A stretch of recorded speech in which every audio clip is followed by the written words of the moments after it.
ओम नमः शिवाय। राधे राधे दोस्तों। आज सावन का पहला दिन है और आज मैं आप लोगों के लिए भगवान शिव के महिमा की एक बहुत ही चमत्कारी कहानी लेकर के आई हूँ। कहानी में सुने कि ऐसा क्या हुआ कि भगवान शिव को स्वयं खेती करनी पड़ी। कहानी अंत तक सुने और कमेंट करके बताएं कि कहानी कैसी लगी। अगर अच्छी लगे तो एक लाइक जरूर करिएगा और ज्यादा से ज्यादा शेयर करके पुण्य के भागी बनिएगा। भगवान शिव की कृपा प्राप्त करिए। चैनल पर नए हैं तो चैनल को भी सब्सक्राइब करके बेल आइकन को प्रेस कर दीजिएगा ताकि सारे अपडेट्स आपको मिलते रहें। तो चलिए कहानी सुनते हैं। बात बहुत पुराने समय है। एक गांव में एक बूढ़ा और बुढ़ऊ रहते थे। उनके पास खेती बाड़ी ज्यादा नहीं थी, थोड़ा सा खेत था। वो भी खेत जो था, उसकी जो जमीन थी वो बंजर थी। उसमें कुछ भी अगर बोया जाता था तो कुछ उत्पन्न नहीं होता था। इसलिए जो बुढ़ऊ थे वो ठेला चला करके गुजारा करते थे। पूरे दिन ठेले पर इधर से उधर लोगों का सामान पहुंचाना करना और इसी से जो कुछ धन मिल जाता था उसी से 2 जून की रोटी की व्यवस्था होती थी।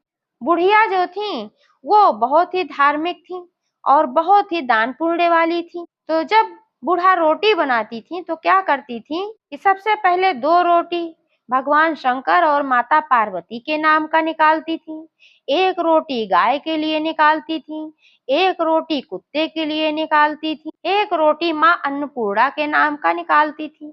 उसके बाद जो रोटी होती थी उसी में अपने दोनों लोगों का पेट भरती थी। तो ऐसे ऐसे समय बीत रहा था और जो बुढ़ऊ थे वो भाई काफी बुढ़े हो गए थे। उनको ठेला खींचने में काफी तकलीफ होती थी। तो एक दिन उन्होंने कहा अपनी बुढ़िया से कि देखो, बहुत परिश्रम के बाद धन आता है, तब उससे 2 जून की रोटी की व्यवस्था होती है और तुम इसमें 5-6 रोटी तो ऐसे ही निकाल देती हो जिसमें से कि हम दोनों का थोड़ा थोड़ा पेट भर सकता है। अब तक तुम करती थी तो मैंने नहीं मना किया, लेकिन देखो अब मैं बहुत बुढ़ा हो गया हूँ। अब ठेला खींचने में बहुत परेशानी होती है। अब जो भी धन आता है उसको थोड़ा इकट्ठा करके रखो, जो बचता है उसको बचा के रखो, क्योंकि किसी समय अगर मैं ना ठेला खींच पाऊं, बीमार पड़ जाऊं तो काम आएगा। बुढ़िया हंसकर कहती, अरे क्या परेशानी वाली बात है, जब भोलेनाथ हमारे साथ हैं क्या लेना लादना है। ना बेटा ना बेटी, हम ही 2 लोग तो हैं। जब ऐसी स्थिति आएगी तो भोलेनाथ स्वयं हमें आकर के देंगे। बुढ़ऊ कहे, चलो भाई ठीक है, जो कहती हो सही है। अब बुढ़ऊ कभी नहीं मना करते थे।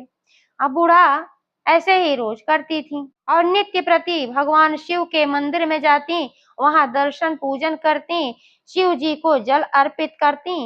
उनका नित्य प्रति का यही काम था। तो एक दिन क्या हुआ कि अचानक उनके बहू की तबीयत बहुत खराब हो गई। अब इतनी खराब हो गई कि ठेला खींचने को कौन कहे, वो बिस्तर पे पड़ गए। अब बूढ़ा भाई बहुत परेशान हुई। अब भोले बाबा से कहने लगी जब उनके मंदिर गई, कहीं हे भोलेनाथ, आज तो हमारे बुढ़ऊ बहुत बीमार हो गए हैं। अब वो ठेला ओला कुछ खींच नहीं पाएंगे। अब मैं क्या करूं? आपको भोग कहाँ से लगाऊं? कुत्ते के लिए रोटी कहाँ से निकालूं? माँ अन्नपूर्णा के लिए रोटी कहाँ से निकालूं? गाय की रोटी मैं कहाँ से निकालूं? बड़े संकट का समय है भोलेनाथ, मैं क्या करूं? वहां से अपना पूजा अर्चना करके लौट के आई और अपने बुढ़ऊ के पास बैठ के उनकी सेवा करने लगी। ऐसे ऐसे 2-3 दिन निकल गए। अब भगवान शिव को उनके ऊपर बहुत ही दया आई। भगवान शिव ने कहा माता पार्वती से, हे पार्वती, जब तक ये बुढ़ऊ ठीक थे तब तक बुढ़िया रोज हम लोगों को भोग लगाती थी, माता अन्नपूर्णा के लिए रोटी निकालती थी, कुत्ते गाय को रोटी देती थी। अभी ये बेचारी बहुत परेशान है तो इसकी मदद के लिए तो जाना पड़ेगा। माता पार्वती ने कहा, बिल्कुल भोलेनाथ, आपने तो मेरे मन की बात छीन ली। तुरंत भोलेनाथ ब्रह्मा जी और विष्णु जी के पास गए और उनसे उन्होंने कहा कि अब देखिए, हमारे भक्त की बहुत बड़ी समस्या है, भक्त की तबीयत खराब है, अब हम ही लोग को कुछ करना होगा। जब तक वो ठीक थे हम लोगों के लिए करते थे, लेकिन अब वो ठीक नहीं है तो हमें ही उनके लिए कुछ करना होगा।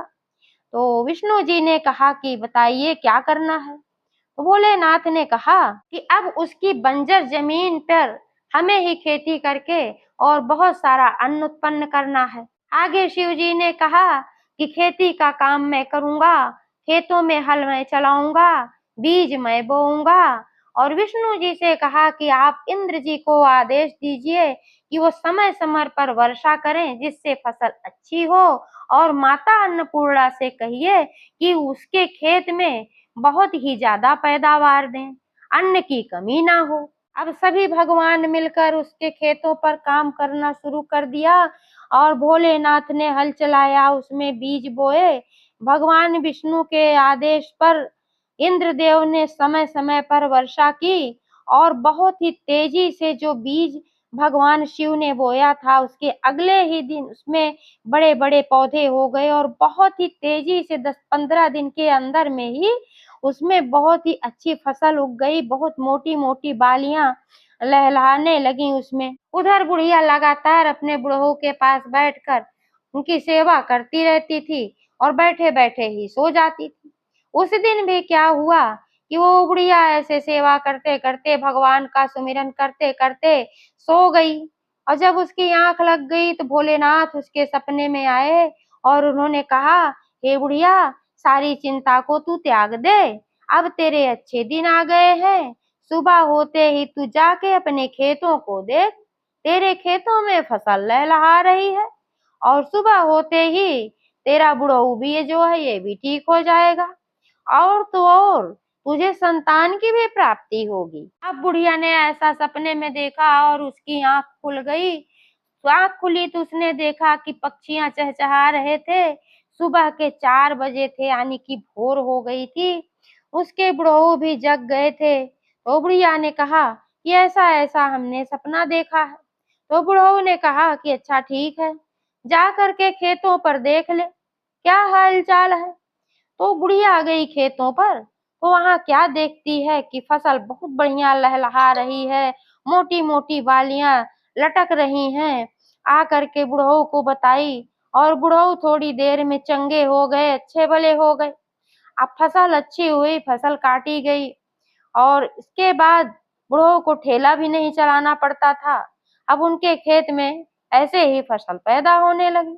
अब बूढ़ा बुढ़ऊ क्या किए, कहे कि सबसे पहले जो ये फसल पैदा हुई है, इस फसल का जो अन्न है सबसे पहले चलो मंदिर में दान करते हैं और भगवान शिव को उनको इसके लिए धन्यवाद करते हैं। बुढ़ऊ कहे, हाँ बात तो तू सही कह रही है, तूने इतना सब कुछ किया इसीलिए भगवान शिव प्रसन्न हो करके हमारे बुरे वक्त में इतना हम लोगों की मदद किया। तो बूढ़ा बुढ़ऊ जब मंदिर पहुंचते हैं अन्न लेकर के, तो क्या देखते हैं कि पुजारी वहां पर एक छोटा बच्चा लिए हुए बैठे हैं और गालियां दे रहे हैं। कह रहे हैं पता नहीं कौन था कि ला करके इस दुधमुहे बच्चे को इस मंदिर में छोड़ गया, अब इसका पालन पोषण कौन करेगा। अगर कोई ऐसा हो जो निसंतान हो तो उसको हम दे दें। तब तक बूढ़ा बुढ़ऊ पहुंचे और ये सब सुन ले। तो बूढ़ा बुढ़ऊ ने कहा, पंडित जी, ये संतान मेरे लिए है। भगवान शिव ने मुझे सपने में दर्शन दिया था और कहा था कि सुबह सुबह तेरी सब समस्या दूर हो जाएगी और तुझे संतान की प्राप्ति होगी। अब ये संतान शिव जी ने मेरे लिए भेजा है, इसलिए इसको मुझे ही दे दीजिए। अब पुजारी भी खुश हो गए कि चलो कोई तो पालन करता मिल गया। बूढ़ा बुढ़ऊ वहां अन्नदान किए और उस बच्चे को लेकर के चले आए, बच्चे का पालन पोषण करने लगे। बच्चा बड़ा हो गया और उन दोनों के बुढ़ापे का सहारा बन गया, भोलेनाथ माता पार्वती के आशीर्वाद से। तो एक बार सब प्रेम से बोलो, भोलेनाथ की जय, माता पार्वती की जय, भगवान विष्णु की जय, मां अन्नपूर्णा की जय।